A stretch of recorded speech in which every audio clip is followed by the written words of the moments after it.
আন্দোলনের অবস্থান কর্মসূচি এ নিয়ে সবশেষ জানাতে ধানমন্ডি ৩২ নম্বর থেকে যুক্ত হচ্ছেন সহকর্মী মাঝার ইমন। ইমন, অবস্থান কর্মসূচি কতক্ষণ চলবে, বক্তব্যে শিক্ষার্থীরা কি বলছেন? গালিব, গতকাল রাত থেকে আমরা দেখেছি যে ধানমন্ডির ৩২-এ বঙ্গবন্ধু শেখ মুজিবুর রহমানের যে ঐতিহাসিক বাসভবন রয়েছে সেই বাসভবনের সামনে এই বৈষম্য বিরোধী ছাত্র আন্দোলনের নেতৃবৃন্দরা অবস্থান নিয়েছে এবং সকাল এবং দুপুর গড়িয়ে বিকেল হতে চলল, এখনও তাদের অবস্থান চলমান রয়েছে এবং সাবেক প্রধানমন্ত্রী শেখ হাসিনা সহ তার মন্ত্রিপরিষদ বিভাগের যে সমস্ত সদস্যরা রয়েছে, স্বরাষ্ট্রমন্ত্রী ছিলেন যিনি, সাবেক সড়ক পরিবহন ও যোগাযোগ মন্ত্রী, অর্থাৎ সকলের বিচারের দাবিতে তারা এখনও স্লোগান দিয়ে যাচ্ছেন। আমরা যেটি সকালবেলা থেকে যেটি দেখেছি, এখনও যদি একটু চিত্র দেখাতে চাই, এখানে ছাত্র সমাজের যারা রয়েছে নেতৃবৃন্দ, তাদের সাথে আমার কথা হয়েছিল। তারা যেটি বলছেন যে যতক্ষণ পর্যন্ত তারা নিশ্চিত না হবে যে এই পুরো স্থানটিতে আওয়ামী লীগ বা এর সহযোগী বা এদের কোনো নেতাকর্মীরা যাতে এখানে এসে কোনো ধরনের বিশৃঙ্খলা করতে না পারে, ততক্ষণ পর্যন্ত তাদের যে অবস্থান কর্মসূচি রয়েছে তারা এটি চালিয়ে যাবে, যেটা আমরা সকালবেলা থেকে দেখছিলাম। আর কিছুক্ষণ আগে এই স্থানটি দিয়ে আমরা দেখেছি যে বিএনপি নেতা ইশরাকের নেতৃত্বে একটি বিশাল মিছিল নিয়ে তারা আসাদ গেটের দিকে গিয়েছে। তাদেরও একটি শোডাউন আমরা দেখতে পেয়েছি।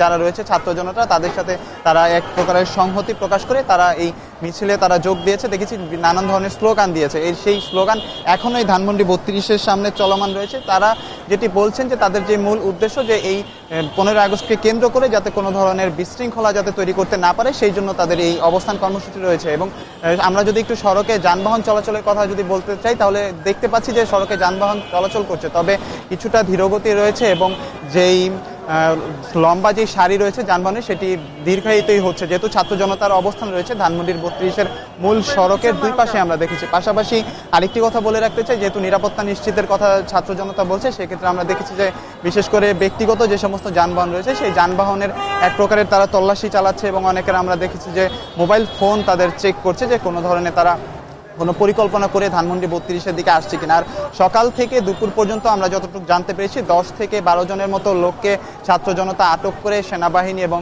সংশ্লিষ্ট যেই থানা পুলিশ রয়েছে সেই থানা পুলিশের কাছে তারা হস্তান্তর করেছে।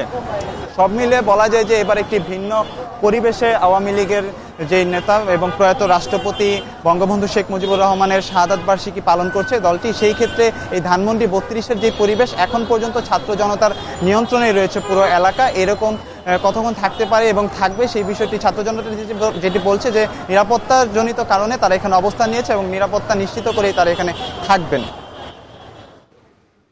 একই দাবিতে শাহবাগেও চলছে অবস্থান কর্মসূচি, সেখান থেকে যুক্ত হয়েছেন সহকর্মী নাজমুস সাকিব। সাকিব, শাহবাগের অবস্থা কি?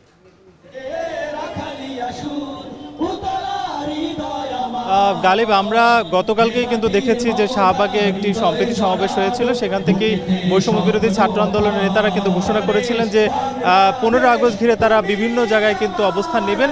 এবং আমরা দেখতে পাচ্ছি যে শাহবাগে তারই আলোকে কিন্তু বেশ কয়েকটি গ্রুপ শিক্ষার্থীদের তারা কিন্তু এখানে এসেছেন, ছাত্র জনতা তারা কিন্তু এখানে উপস্থিত হয়েছেন। আমরা কিছুক্ষণ আগে দেখছিলাম যে বেসরকারি বিশ্ববিদ্যালয়ের কিছু শিক্ষার্থীরা তাদের যে সহপাঠীরা যারা আসলে এই গত কয়েকদিন আসলে হত্যাকাণ্ডের শিকার হয়েছেন, তাদের বিচারের দাবিতে তারা কিন্তু এখানে এসেছিলেন।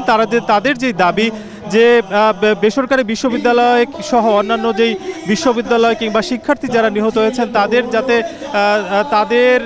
যারা আসলে হত্যা করেছে তাদের যাতে অবিলম্বে বিচার করা হয়, পাশাপাশি বিগত সরকারের আমলে যারাই এসবে দায়িত্বে ছিলেন তাদের যাতে অবিলম্বে বিচার করা হয় দেশে এনে, তাদের সেই দাবি। এর বাইরেও আমরা দেখেছি যে বেশ কিছু আসলে ছাত্র জনতার যেই সমাবেশ সেটাও কিন্তু শাহবাগে এখনো পর্যন্ত চলছে।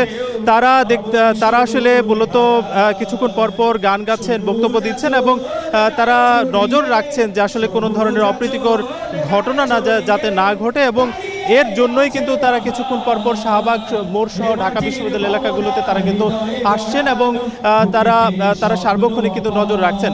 আমরা এখানে যারা এসছেন তারা আসলে বলছেন যে আজকে যাতে কোনো ধরনের অপ্রীতিকর ঘটনা না ঘটে তার জন্যই আসলে তারা এখানে অবস্থান নিয়েছেন। এই ছিল শাহবাগ থেকে সবশেষ। শাহবাগ থেকে যুক্ত ছিলেন সহকর্মী নাজমুস সাকিব। আপনারা দেখছেন এখন বিকেল।